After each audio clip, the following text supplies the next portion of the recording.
Warning, due to some language and subject matter, listener discretion is advised.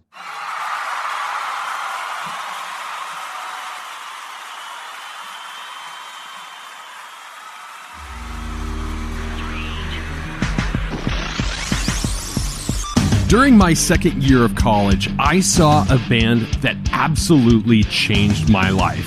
Brainless, all washed up, too much stereo, jump right in. I am talking about The Urge.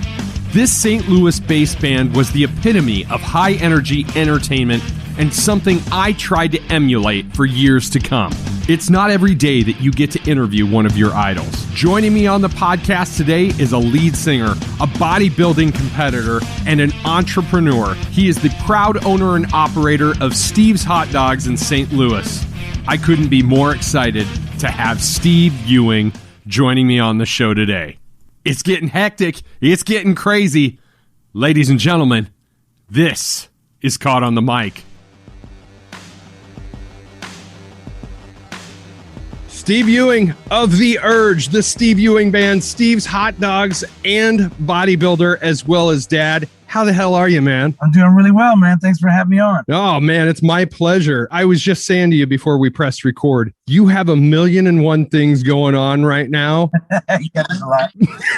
You might be the busiest guy in the Midwest right now. Man, it feels like it sometimes, no doubt. Yeah. So are you in the process of moving to a new location with the restaurant? Is that what's going on? Yeah, we are. So we're moving this location here in Tower Grove, seriously like about 4 blocks down to Grand. And it's in a space, used to be a restaurant called Mangia Italiano. So it's a pretty well-known restaurant over there, and where they went out of business and we took over the space. So that's awesome. Yeah. You're going to have a few more amenities in this new location, aren't you? We sure are. We're going to have a bigger dining room, about twice the dining space. The kitchen's about double the size. We'll have all the storage we need.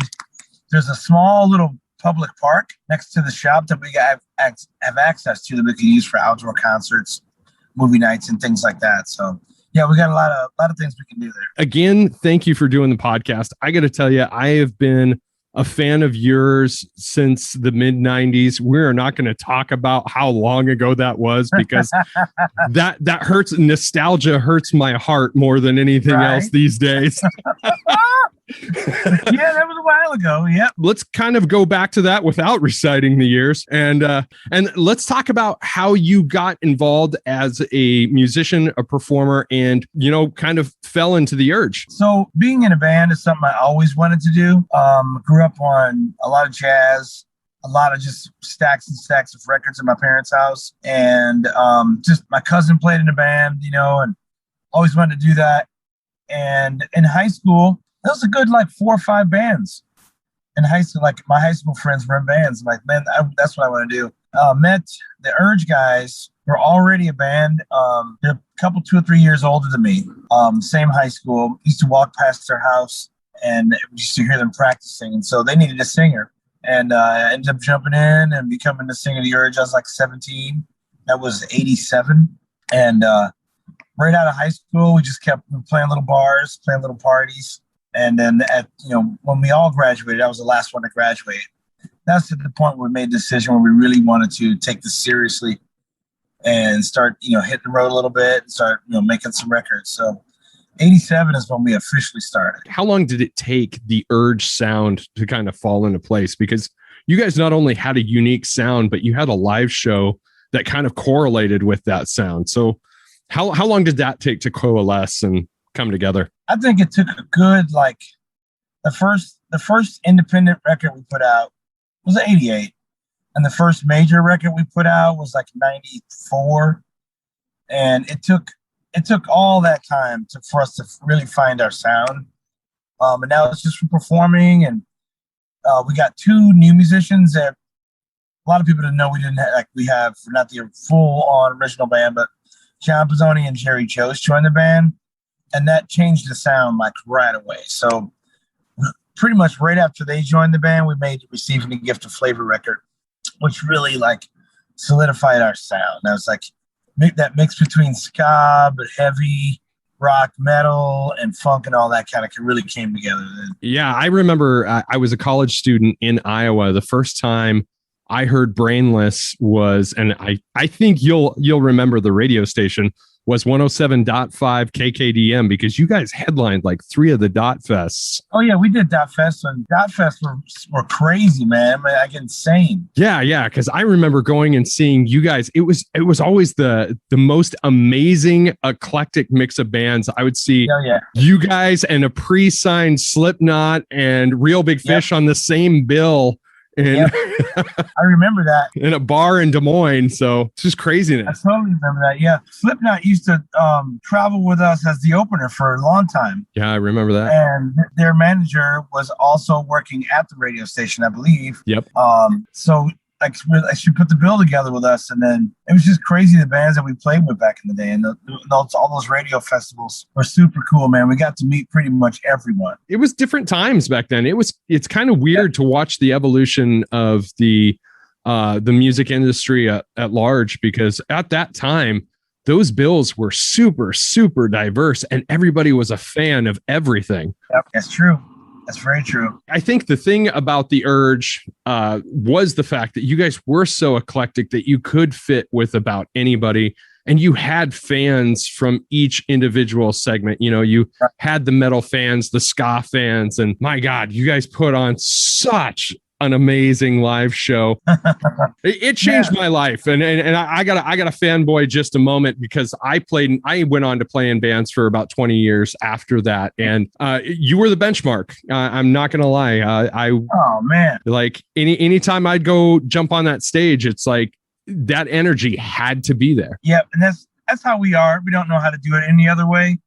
I mean, that's just how we do it. And so when we as soon as we hit that first note, we just kind of take off. Yeah, absolutely. That's how we've always done it from day one, you know. So I think we've had some pretty awesome influences, like Fishbone, The Specials, English Beat, Red Hot Chili Peppers, other bands that did the same thing, man. When they go out, they put on that killer show, and that's like, man. And I know the feeling you're talking about. When the first time I saw Fishbone, I was blown away. I'm like, man, that energy is insane. And first time I saw the Red Hot Chili Peppers, the same thing. It was late 80s, and I just couldn't believe what I was seeing. It was pretty crazy. So who are some of your heroes musically? Definitely, like I said, definitely Fishbone. Dating before that, like performers like Prince were huge for me. He was like your true rock star guy, you know what I mean? Like, could do it all. So, probably the band that really made me want to be in a band was Earth, Wind & Fire. Yes. When I was coming up as a kid, it was this big, massive band with all these killer songs and another great performance. That's the band. That's the group that really made me want to be in a band. So the Urge you guys recorded 8 records, 3 major label releases. Am I getting that right? I think so. Yep. Yeah, and then you've done 5 solo albums. Yep, quite a few. Yeah. So we right after the Urge broke up, I immediately went into just writing stuff. Like other stuff besides the Urge. I'm like, well, let me just keep writing. After the Too Much Stereo sessions finished up, we had a ton of material, and I was just getting into learning how to engineer, to run a Pro Tools rig, things like that. So I just kept at it, writing wise, engineering wise, learning that kind of thing. And I'm like, man, I think I'm probably at least decent enough to do some of these little indie releases, and give us something that we can use to tour on. So we put those records out, and we went back on tour as a Steve Ewing band for a good few years. And then shortly after that, we got the Urge back together again. What would be the most significant difference between the Steve Ewing band material and the Urge material? Well, there's no horns, that's for sure. A lot of the rhythm programs are electronic, so a lot of them aren't. But I used multiple drummers on my stuff. I wanted just a different feel for a lot of things.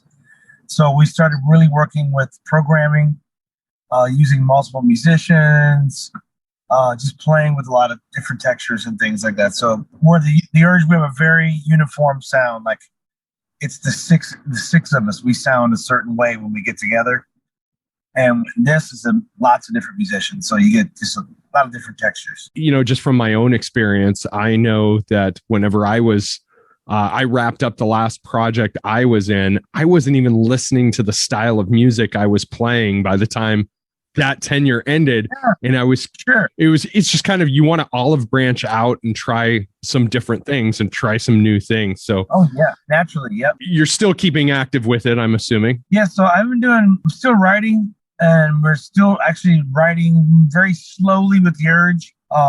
For as far as performing goes, I'm performing a lot, like with the Steve Ewing band, with my duo. I have a Steve Ewing duo, and between those two, I'm actually still performing quite a bit. So mostly regional stuff, no major touring, but anywhere from an hour, a couple hours out of town. I'm still playing a bunch of regional stuff. So yeah, and to my listeners, if you do not follow along, follow Steve's Hot Dogs on Facebook, because Steve will occasionally stream some of those live performances from the restaurant. I've caught a few recently. Yeah. So if you're listening, go give them a like and follow on Facebook. It's fantastic. I'm here in Lincoln, Nebraska. Steve's in St. Louis. And not only, and we're going to get into the Steve's Hot Dogs here in just a moment, but not only is he providing an amazing menu, but there's some other really cool stuff that you're doing through the restaurant that I want to kind of talk about a little bit. Sure. Shifting gears, how did you get into being an entrepreneur and being a restaurant business owner? Well, I wanted to feed people. That was I was just having this conversation with my guitar player, because he was there at that moment when I decided I wanted to do food. We came out of a bar, we played, it was packed. And we were in this area where there's a ton of bars, and the street was packed with people with nothing to eat. And so we're like, man, why is there nobody out here feeding these people? So that was where the idea came from, to start doing hot dogs and start doing some street food, just so we can feed, fill a gap, fill a need. And so I toyed around with it for a little while, pulled the trigger, bought my first hot dog cart, kind of tagged it along the van with us for a little bit. I actually took it to our shows, and it did really well. We were having a hard time getting particular municipalities and areas to legally let us sell the food, because at the time they didn't even have provisions for it. So they'd be like, I guess you could sell food here, but there was no legal provision for selling food in a lot of places. So we just started doing lunch in the St. Louis area, in the downtown area. Did my research, and feeding people who work at factories and truck drivers was pretty lucrative. So we hung out down by the riverfront where all the factories and drivers were, and we stayed down there for a bit. Pretty much about a year into it, right before that season changed, we picked up a vending deal with the Scott Air Force Base. They liked what we were doing, and they're like, hey, you want to come on the base and kind of supplement what we're doing food-wise? So we stayed at the base for a while. In the meantime, I knew I needed a brick and mortar so we could have a place as a commissary, and we could actually do some of the crazy things we wanted to do on the menu. So we found a little place in the Italian neighborhood in St. Louis called The Hill, and it's perfect. It was a perfect little spot, and we hustled our ass off and built that customer base. That's awesome. Yep. That's fantastic. So what makes Steve's Hot Dogs different than any other hot dog or any other place to eat? Well, St. Louis is known for sandwiches and all kinds of awesome food. We're on The Hill, which is like sandwich central. A lot of locally sourced meats, cheeses, breads, a lot of bakeries.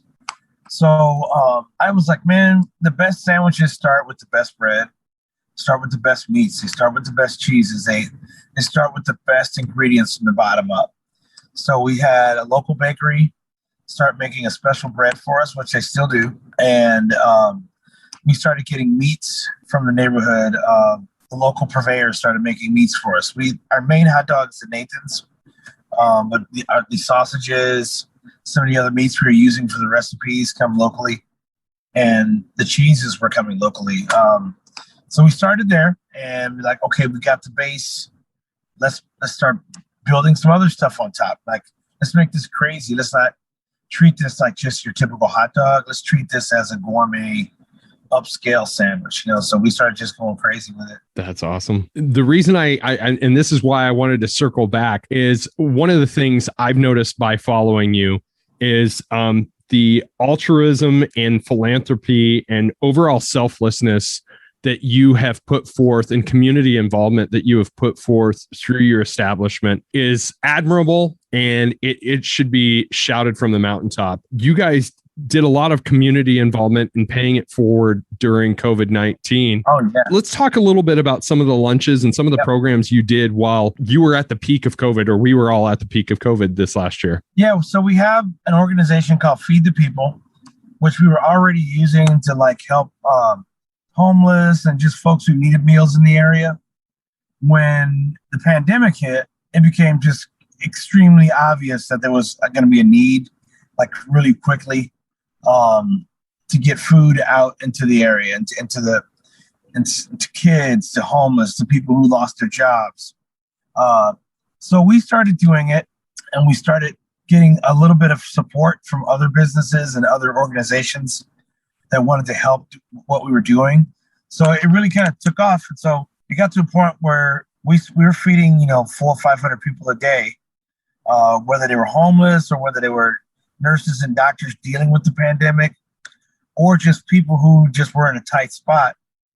And hey, man, just come down here. We'll make you a bag of food. Don't even worry about it. Just come grab it.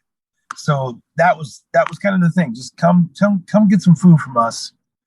We'll make it. Don't think about it. Just take the food. And if you need more, come back. And so when people started figuring out that we were helping out, we got more help from some big organizations too, like Discover Card came in, helped out. Marcus Lemonis from the Prophet helped out. He really helped us feed the homeless, and still does actually. So yeah, this community, we live in a kind of small area in the city, and this community is what kept us alive, keeps us going. And it just was really obvious right away we needed to help out and step up in our neighborhood. I just followed Steve's Hot Dogs on TikTok, and I saw this video, and it's kind of like, it's you almost exasperated, like, I'm about to make 100 sack lunches today. Yeah. Oh my. Yeah. It was pretty crazy, but like that though. It was like, that's what was needed though. Absolutely. It was like, we're kind of making our way out of it. But if you can take yourself back to the beginning of that whole thing, it was a huge need, and it was pretty crazy. People needed food. You couldn't go out. You couldn't go out and buy it. Right. A lot of people were locked down. You needed a safe way to get food to people. So we were that vessel. It worked out pretty good. That's amazing. And the thing, I've touched on this on a past couple of episodes, and actually, the whole entire time I've been doing my podcast, almost every episode, we circle back to COVID-19, the pandemic, and how people reacted to it in different ways. And sometimes you're filling personal gaps by doing the right thing in your life when you're dealing with a hardship like that. So for Steve Ewing personally, what is the driving force behind that philanthropy and altruism? For one, just appreciation for what they already done for me. So from what the community already done for me, I was appreciative of that. That's my base right there. It's like, well, I need to make sure I'm stepping up my game because they stepped up there for me. So I just need to make sure I'm doing my thing. And once you get in there, you realize how fulfilling that is. To be able to have the ability to help is a really, really good feeling, man. So it feeds itself, so then it's just like, man, I feel like I should be doing this all the time. I feel like I should have been busting ass like this forever. You know what I mean? So, so it's definitely become part of what we do, period, these days. That's amazing. Yeah, I don't know if it's recent. I imagine, because I've watched you over the years. You've always been a guy that's been in very good shape. Your cardio's up because you jump higher than any other person I know on stage. So you've been competing bodybuilding. How long has that been going on? Yeah, well, 4 years. I've done like 4 shows. It's kind of like personal evolution. Some friends of mine at the gym have competed, and they're all, they're like, well, you can do it. I'm like, well, I don't know, man. I don't know if I'm big enough, or I don't know if I have what it takes to do it. And I'm like, dude, you compete in your own weight class and blah, blah, blah, blah. You can do it. And so I got a coach and some friends to help me out my first show. And when I got on stage for that first show, I was like, wow, this is pretty damn awesome. I was nervous as hell. And there hasn't been anything in my life in a while that really like just made you that excited, that nervous energy. Like, right, man, I need this. And so after that first competition, I was hooked. And so these days I figure I have enough time and energy to train and, get ready for one show per year, In recent years, I've kind of landed on the idea that fitness in general is the great equalizer in life. It is, truly. Yeah. It's like a lifeline. It keeps you going, man. For sure. So what does a workout routine look like for you throughout a week? Okay. I have, like right now I'm still training for next year. So I have a weekly split, which splits my body parts up into like 7 days. So like on Mondays, I usually like to do legs and squat and hit them pretty hard. On Tuesdays, I push things. And Wednesdays, I pull things. And Thursdays, I just take the day off. Friday, I'll usually do legs again. And then the weekends, I'll just try to do something outdoors if I'm not too crazy with work. Try to get outside and do some walking and stuff like that. So during COVID, was your workout routine impeded upon at all? It was. All the gyms were closed. Yeah. So we just got kind of creative at my house. You couldn't buy anything. Right. I didn't have a home gym, so you couldn't even buy weights because everybody had bought them all. So we were using everything. A friend of mine had a weighted vest that I added some more stuff to, and so instead of doing bench presses, you could just put on a weighted vest and just do tons of push-ups. Right. So you kind of just did what you had to do, during that period of time. And to be honest with you, I think it was actually a good thing. Kind of switching up my training was actually, and when I think back, man, that was probably a good thing to do. It took me a bit. Whenever things started shutting down, I kind of went, instead of jumping into the, okay, I'm gonna turn my basement into a home gym, which I eventually did. Right. I just kind of panicked and I froze for about 2 or 3 weeks, and it threw my whole routine off. And then eventually, because that's part of your daily life, and then it's all gone. So it's just like, what do you do? Right? Absolutely. And eventually, it was just like, I have a 12-year-old son, 14-year-old daughter. I have twin 14-year-old stepdaughters. Yeah, I got 3 girls the same age. So you're already driving around like. Yeah. So it was like, I grabbed my son. I'm like, guess what we're going to start doing at 6 a.m. every day? We're going on a run. Yeah. That's great. I mean, that's what you got to do. You got to figure it out some kind of way. You're also a father. I am. I have a 14-year-old daughter. I got a high school freshman coming up. Yep. So things are awesome on that. Like right now we're in that phase where she's playing a lot of sports and stuff. And so we get to watch her do her thing, and that's pretty cool. And she's heading into high school. So we're hitting those little milestones that are like super cool, Yep. It's cool to watch them grow up. Yeah. And it's really weird because you just be sitting there looking at your kids one day and you're like, I remember when you were so small, and that was like last week, wasn't it? Right. Yep. I'm looking over them like, who are you? Yeah, for sure. So where did you come from? Yeah. Yeah, exactly. So does she show any interest in music or any of the things that you've been into? Yeah, she's a very talented vocalist.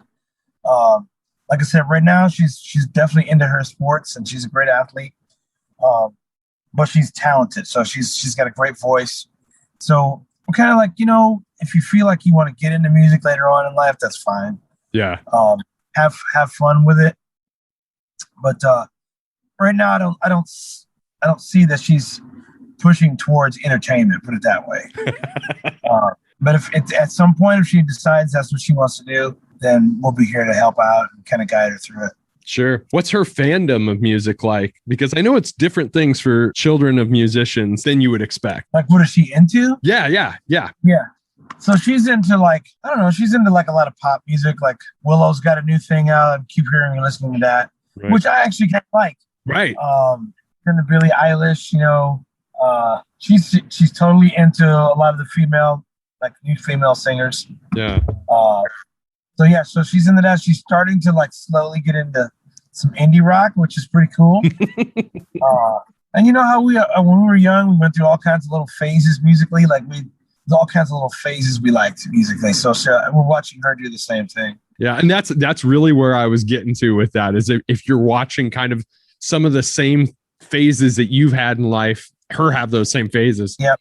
So I'm taking my daughter to her first 311 concert. It's her first concert ever later this summer. And oh my God, I surprised her with that last week, and you would have thought she was on cloud 9. That's going to be a good one. Oh, yeah. What do you got coming up? What kind of things do you have going on here in the next couple of months? Because you're always a busy guy. Yep. So right now we're in the middle of moving the restaurant. We're taking the restaurant we have, just moving down to a new location. We're getting ready for some Urge shows. We're having rehearsals now. We just started with the Urge. It's been a while since we rehearsed because of COVID. So we're getting back into rehearsal, getting ready for a good 5 or 6 road dates this fall for the Urge. And then I will continuously do the Steve Ewing Band. My schedule this year is still going to include almost 100 shows as the Steve Ewing Band. So we'll stay busy doing that. And my partners and I are already pushing forward and looking towards expansion of Steve's Hot Dogs even further. So we're staying on top of that. Things are rolling for us, and we're going to keep it going. That's exciting. Yeah. So if you were to die tomorrow, what do you want the legacy of Steve Ewing to be? Man, it already kind of is there. You know what I mean? Like a dude that works hard, passionate about what he does. I mean, I love playing music. I love selling food. I love raising my family. So I'm kind of already there, man. And dude was enjoying his life, put it that way. The best of his ability, dude was out there hustling. Yeah. Well, I tell you, Steve, you've helped a lot of us enjoy our lives as well. Sweet. That's an amazing feeling too, man. I did something good there, you know? Yes, sir. Yes, sir. And I appreciate you doing the podcast today. I appreciate everything you do, sir. The world's a better place with you in it. All right, dude. I appreciate that. Thank you, man. How cool was that? If you would have told me back in October of 2020 that I would be sitting down right now and having that conversation, I wouldn't have believed you. That episode was really short, but really impactful, and I loved it. I can't wait to have another opportunity to have Steve back on the show. One of my favorite frontmen of all time, and now one of my favorite human beings of all time. If you've not checked it out yet, give Steve's Hot Dogs in St. Louis a like and follow on social media. And if you haven't checked this out yet, go to www.caughtonthemic.com. Give me a like, follow, and subscribe on all of your social media apps, Instagram, Facebook, Twitter, and TikTok. And let me know that you've been there. Drop a few comments on some of my content. This has been Caught on the Mic with Michael Clark. I'm Michael Clark. Until next time, thank you.